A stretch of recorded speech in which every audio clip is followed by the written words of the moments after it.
बहुत पुराने समय की बात है। एक गांव में एक लड़का था जिसका नाम राजू था।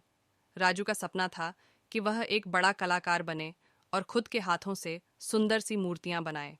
राजू के पास केवल एक पुराना औजार था, लेकिन उसकी मेहनत और संघर्ष की भावना बहुत बड़ी थी। एक दिन वह अपने गांव के पास के जंगल में गया।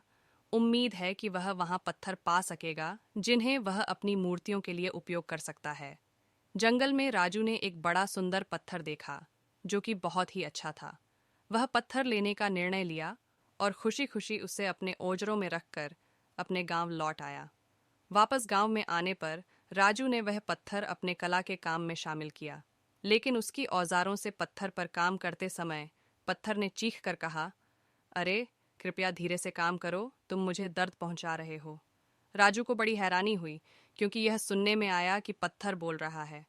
पत्थर ने फिर कहा, अगर तुम मुझ पर और जोर से हमला करोगे तो मैं टूट कर छिल जाऊंगा। कृपया मेरी देखभाल करो और मुझे धीरे से कारीगरी करो। राजू ने इस पत्थर के शब्दों का पालन किया और धीरे धीरे मूर्ति की रचना की। मेहनत, संवाद और सहयोग के साथ वह बहुत ही सुंदर मूर्ति बना दिया। अब वह मूर्ति को अपने गांव के मंदिर में सजाने जा रहा था। लेकिन राजू को दोबारा से जंगल जाना पड़ा और वहां से एक और पत्थर लाना पड़ा, ताकि वह मूर्ति को अच्छी तरह से सजा सके। राजू ने वह दूसरा पत्थर भी लेकर गांव लौट आया, और इस बार वह ध्यानपूर्वक और सावधानी से काम किया, बिना किसी शिकायत के। गांव के लोग दोनों पत्थरों की मूर्तियों को मंदिर में सजाने आए और उन्होंने दोनों पत्थरों को उपासना के लिए स्थापित किया। मूर्ति की दूसरी मूर्ति ने कभी भी शिकायत नहीं की और वह खुशी खुशी सभी पूजा को सहा।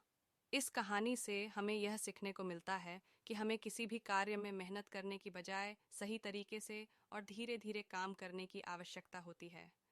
जिंदगी के हर कदम पर सावधानी और सहयोग महत्वपूर्ण होता है, और हमें दूसरों की भावनाओं का सम्मान करना चाहिए।